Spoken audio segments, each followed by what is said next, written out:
O apóstolo Paulo estava preso em Roma, ele estava já no corredor da morte, sentenciado à pena de morte, aguardando o dia da sua execução. Faz uma análise do mundo em que vivia e dos tempos por vir. O Império Romano estava no estado avançado de corrupção, de violência, de delinquência e de depravação moral.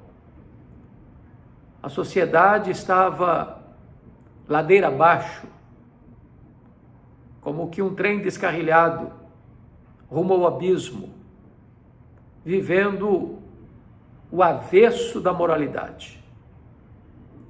Ele, Paulo, era uma vítima desse sistema corrupto, cruel e violento, pois foi acusado de liderar os supostos incendiários de Roma, os cristãos, quando, na verdade, o grande responsável por aquela tragédia e por aquele crime hediondo era o próprio imperador Nero. Porém, aqueles que estão revestidos de poder e se acham no poder absoluto, mesmo sendo culpados, não hesitam em imputar crimes àqueles que são inocentes e em puni-los de forma cruel e injusta, para se safarem de seus nefastos crimes cometidos contra a sociedade. E Paulo, fazendo análise daquele tempo e também observando os tempos futuros, ele diz no capítulo 3 da sua segunda carta a Timóteo que sobreviveriam tempos difíceis, tenebrosos. E a palavra grega que aparece lá, para difíceis, é furiosos, tempos furiosos, pois é a mesma palavra usada, por exemplo, para descrever o endemoniado gadareno, que, tomado e possuído por uma legião de demônios, 6.000 demônios, era violento, estava vivendo uma antivida dentro de um cemitério, gritando de noite e de dia, perturbado, desassossegado. Esse é o nosso mundo hoje, um mundo de violência ao extremo, um mundo em que nações rumam para o absolutismo despótico, massacrando pessoas, cerceando a liberdade, seja de ir e vir, quanto à liberdade religiosa, a liberdade de expressão, a liberdade até de pensamento,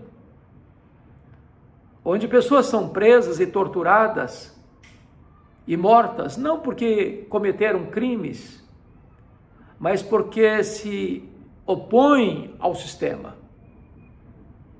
Há muitos países hoje onde a liberdade já foi sequestrada, onde as pessoas precisam rezar a cartilha do sistema para não serem perseguidas, presas e mortas. E essa é a realidade não só do passado, mas a realidade do presente. São tempos difíceis, tempos tenebrosos, tempos furiosos. E nós precisamos da direção divina, da proteção divina, para não cairmos nas malhas da perseguição atroz, para não termos nossa liberdade cerceada, nossa voz sequestrada, nossa liberdade quitada de nós, tirada de nós. Então, o apóstolo Paulo começa a descrever aquela sociedade tão perversa e a analisar o que seriam as sociedades no futuro. Hoje estamos assistindo guerras e rumores de guerras. Hoje estamos assistindo bandos de sequestradores, terroristas, que não hesitam em matar e matar com requinte de crueldade. matar inocentes, para saciar sua sede de sangue inocente. Hoje estamos assistindo países sendo controlados de maneira ditatorial por homens perversos que se encastelam no poder, reúnem todo luxo e conforto para si e para os seus asseclas e impõem ao povo uma miséria extrema, de fome, de pobreza, de escassez. Esse quadro é uma realidade perto de nós e uma ameaça até mesmo a nós. É por isso que precisamos compreender o nosso tempo. Como os filhos de Issacar, que eram entendedores da sua época.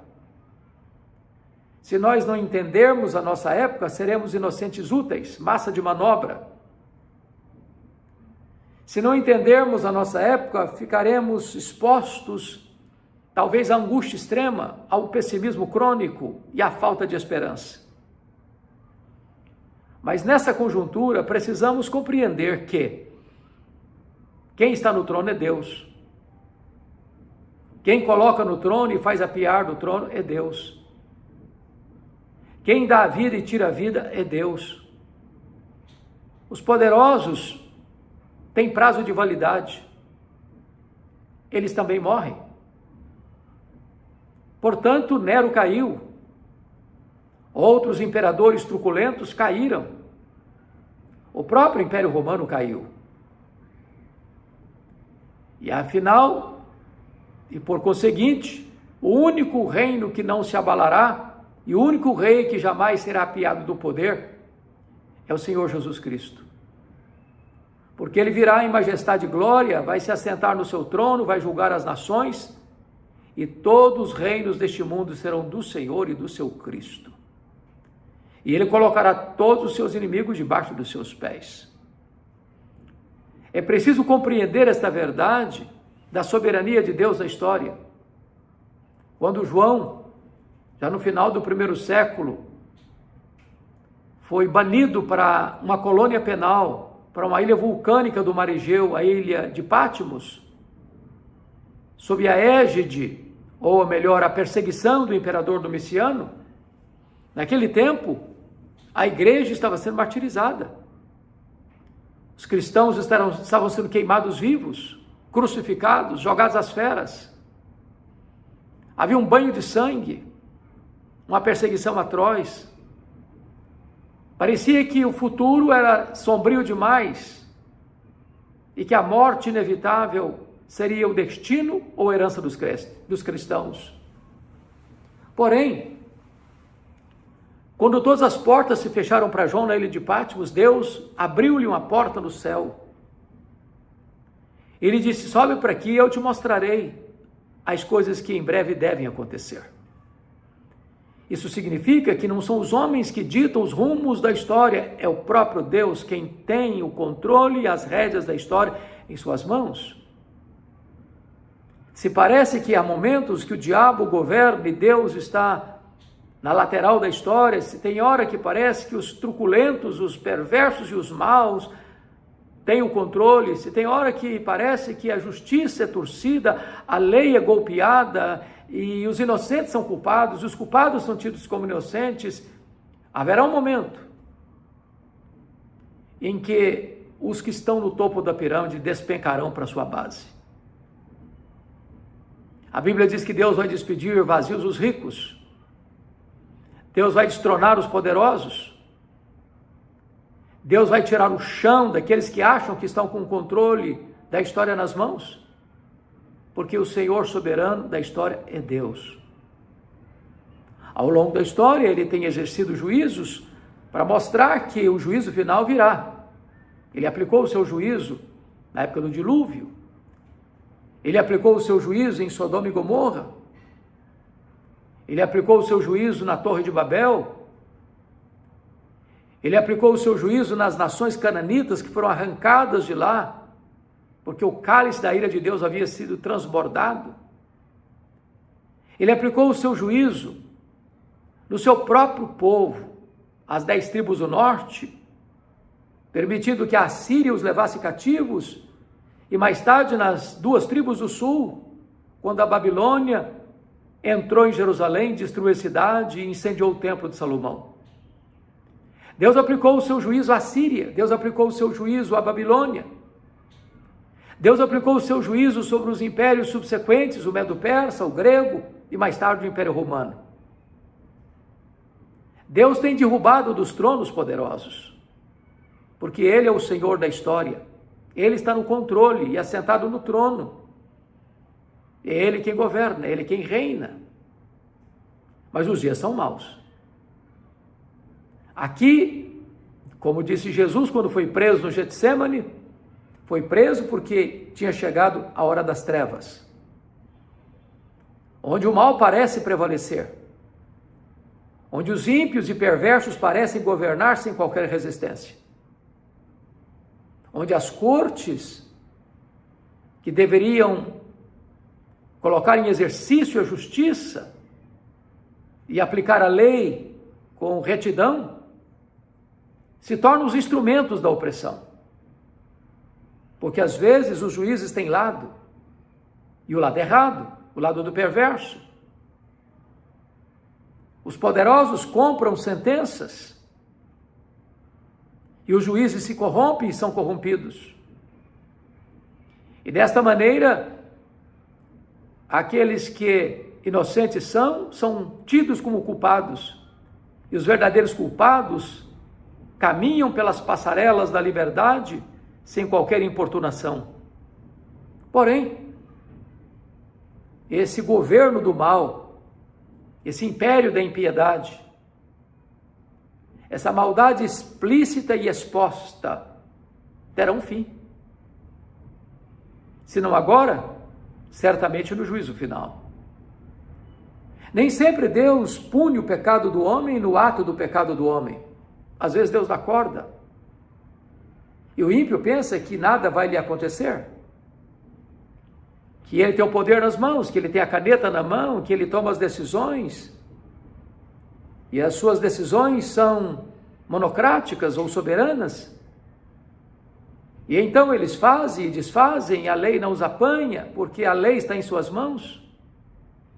Mas chegará a hora que Deus os chamará para uma prestação de contas, e então não poderão fugir. Nós estamos vivendo este mundo.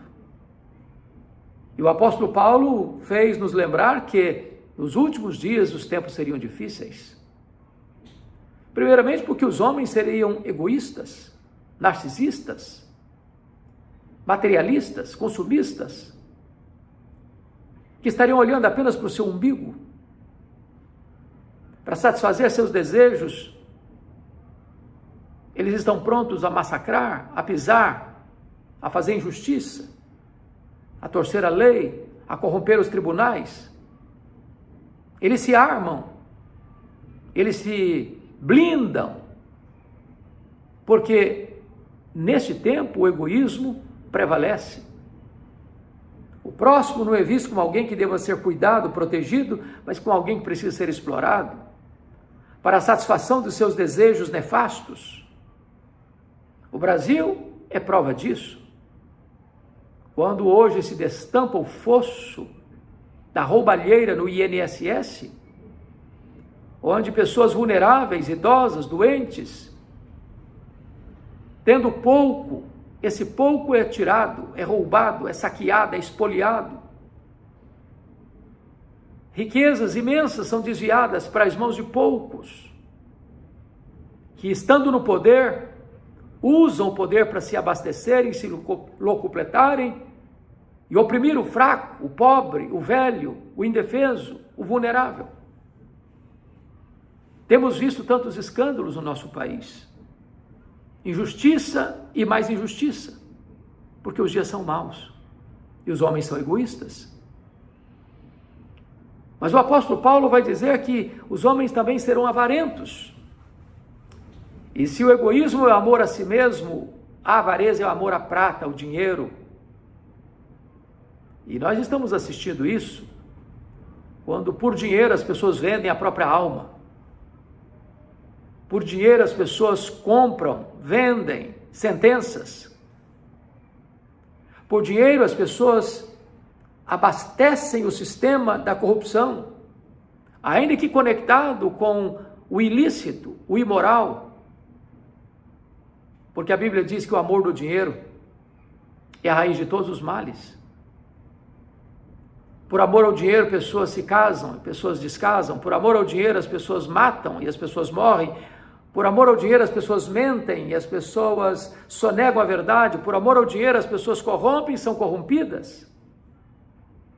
Porque o vetor que governa essa sociedade é o dinheiro.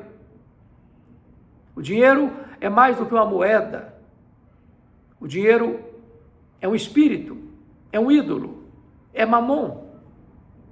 Talvez o ídolo mais adorado nessa geração, tão perversa, posto no maligno.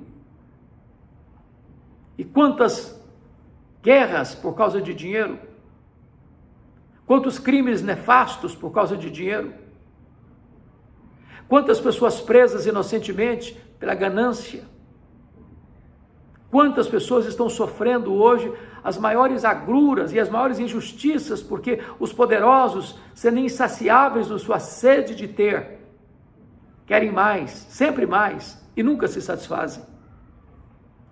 Parece-nos que o amor do dinheiro tem governado a nossa geração, que se bestializa, que se desumaniza, que se torna truculenta, para ter mais, um pouco mais, sempre mais.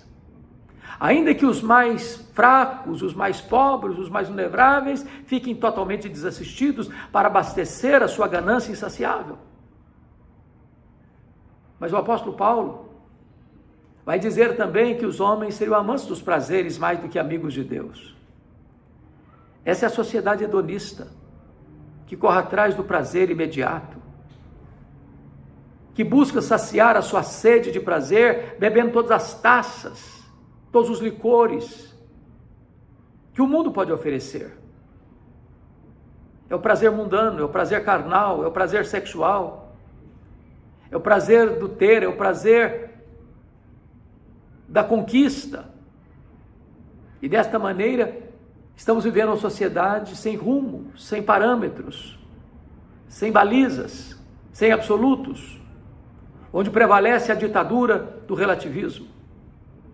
E desta maneira, a sociedade que se torna cada dia mais gigante na ciência, na conquista espacial, nas descobertas importantes para tratar da saúde humana, física, a medicina avança, a tecnologia avança, o mundo da comunicação avança, mas nós nos tornamos cada vez mais primitivos no que tange aos valores morais. Voltamos às sociedades mais antigas, da truculência, da vingança, da falta de justiça. Por quê? Porque os homens são mais amigos dos prazeres do que amigos de Deus. Não se busca mais santidade, não se procura mais a lealdade, não se cultiva mais integridade, já não se aceita mais como padrão absoluto a verdade. Uma sociedade que se corrompeu, que se diluiu nesse relativismo moral, que perdeu a referência, porque baniu Deus da sua vida, porque afastou os valores de Deus da sua conduta, e a sociedade então se entrega à corrupção sem freios. Uma sociedade que chafurda-se na lama do mal, da maldade, da corrupção, da promiscuidade. A saída para esse cenário tão cinzento, tão triste, tão doloroso? Para alguns não tem mais esperança. Outros não acreditam mais. E a minha resposta a você é: não tem saída na perspectiva humana. Não tem saída se a nossa esperança estiver no homem. Não tem saída se a nossa esperança estiver em qualquer filosofia ou em qualquer partido político. A nossa esperança está no Senhor que fez os céus e a terra. Elevo os meus olhos para os montes, de onde me virá o socorro? O meu socorro vem do Senhor que fez os céus e a terra. A única alternativa para você e para mim é nos voltarmos para Deus. A única saída para a família é voltar-se para Deus. A única saída para as autoridades constituídas é voltarem-se para Deus. A única esperança para a nação é voltar-se para Deus. E é por isso que o Senhor disse a Salomão, um homem que foi ícone da riqueza e da sabedoria: se o meu povo, que se chama pelo meu nome, se humilhar e orar e me buscar, se converter dos seus maus caminhos, então eu ouvirei dos céus, perdoarei os seus pecados e sararei a sua terra. O Brasil precisa voltar-se para Deus. As autoridades constituídas precisam se voltar para Deus. As nossas universidades, que tantas vezes ditam o ateísmo, promovem o ateísmo, precisam se voltar para Deus. O comércio e a indústria precisam se voltar para Deus. As transações nacionais e internacionais precisam ser balizadas pelos valores e princípios absolutos de Deus. Se assim fizermos, haverá esperança, haverá restauração, haverá cura, haverá reforma, haverá reavivamento. Que Deus nos ajude, que Deus tenha misericórdia da nossa vida, da nossa família, da nossa cidade, da nossa nação.